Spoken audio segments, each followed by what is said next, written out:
Alright guys, here goes nothing. My first attempt ever at just really non-high tech going through some AP stats with you guys.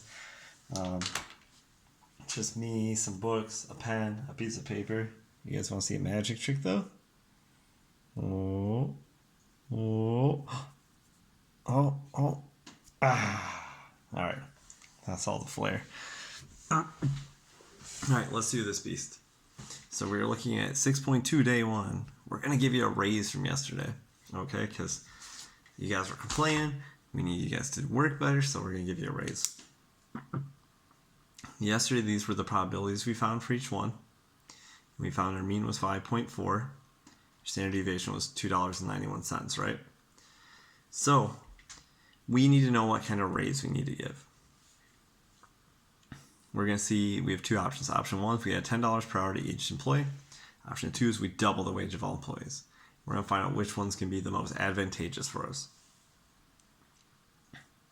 So you can see for our new wage, for part A, for 2A, so we just added 10 to each of the numbers, right?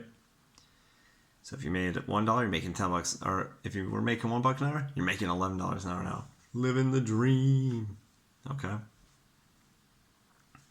And those probabilities are just going to transfer from up above. So if we had 210, and make it a decimal, that will make my life easier. It's 0.2, 5 tenths, 0.5, 1 tenth, 1 tenth, 2 tenths, 2 tenths. Then we have 0 and 0 here. This is going to make our data a little bit goofy, but not mess it up too much, all right? You can see my shadows. All right, sorry, I apologize. So now we need to find the mean and standard deviation of this set of data. But watch this, more magic. Now, if you want to do this legit, like, what you should do is pause the video, go through and find the mean and standard deviation, and check and see if it compares to what we did, or what I did. All right, so that's what I did to find the mean. I did my 11 times 0.2 plus 50. Pretty much I'm doing my new wage times the probability that occurs plus my new wage times the probability that occurs. I added all that up, I got 15.4. So I put that down for my mean. $15.40 if you really want to get technical.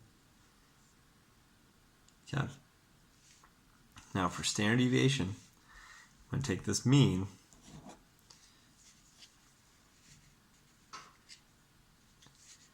and I did square root of my $11 for my x minus my mean squared times 0.2 plus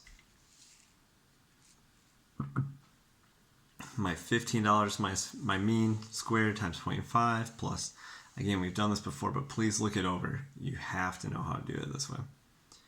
All right, and then when I took the square root, it gave me standard deviation, which I got to be 2.91. All right. Now let's compare these two. How did adding the $10 affect our mean? Well, it went up by $10.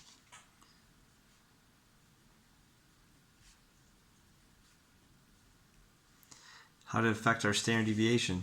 Well, standard deviation stayed the same.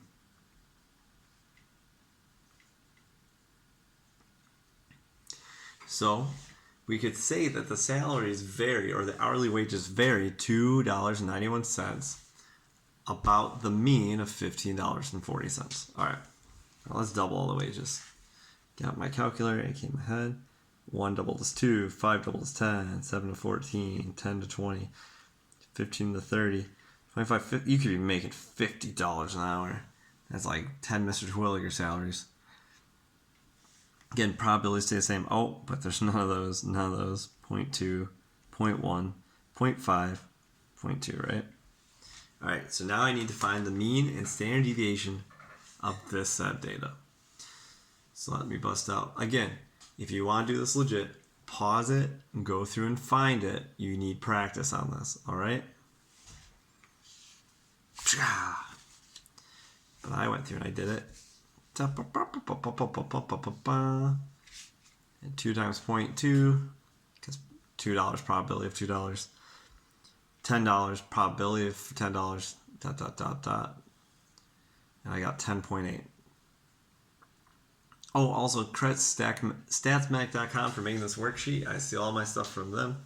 It's a phenomenal website for stats teachers to find projects and things to do with your students. They did not pay me to make that plug. All right.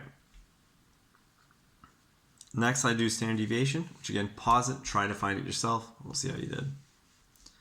Beep, beep, beep, beep, beep, beep, beep, beep. There's it. So I went 2 minus my mean square times 0.2, all the way through, and I got 5.82. Okay? Let's copy that down. I got 10.8, 5.82.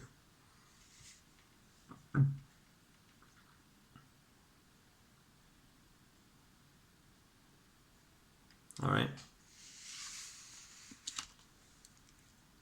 So let's compare. I'm going to slip this. Don't. Steady. Steady. There we go. Phew. Like Indiana Jones. You guys are too young for that reference. I do proclaim. So what happened? My mu doubled. My standard deviation also doubled. This is not a good complete sentences or handwriting or teaching in general, so I apologize. Which option would you prefer? If you're the worker, I would prefer option 1. Option 1. You make more money,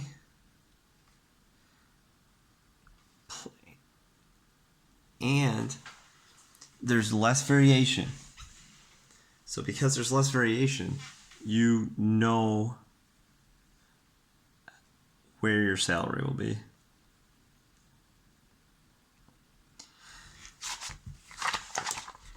You'll know how much you make more than option 2, because option 2, it varies 5.82 around the mean of 10.8. So you could make anywhere from $16 to $5.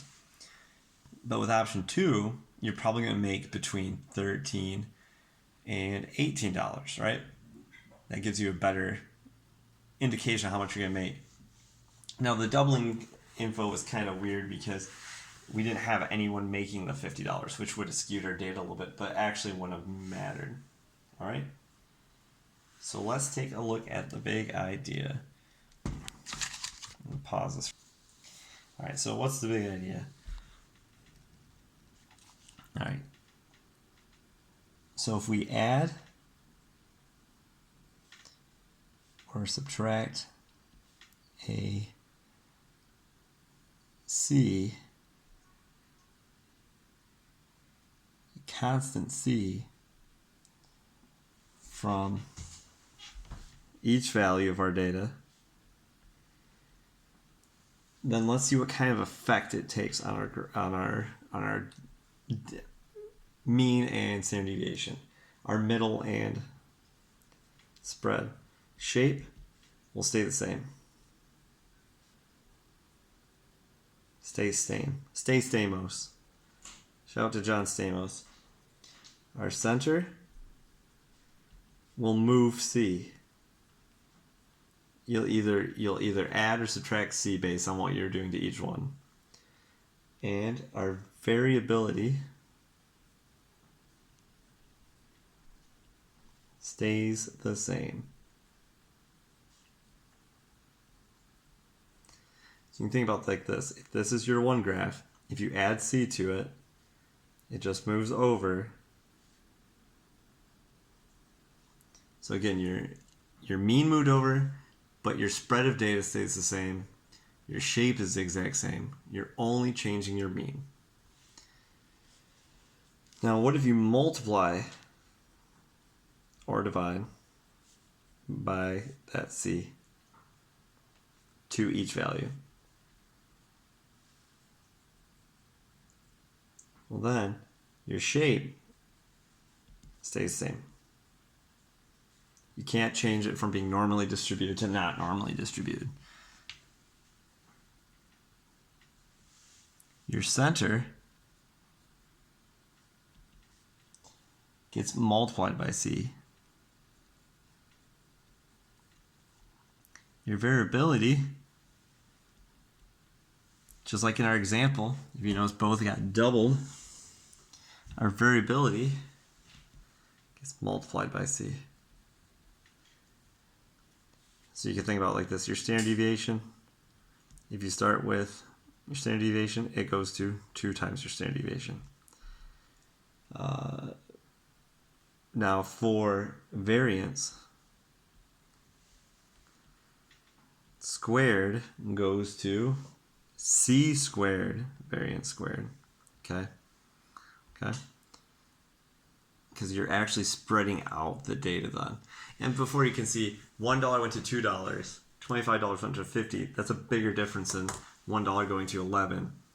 Or like the spread of that, $2 to $50 is greater than we went from $1 to $11 and $25, $35. That range was only 24. The other one is 48. So you're changing the spread. All right, you guys do the check your understanding on your own. Thank you and enjoy.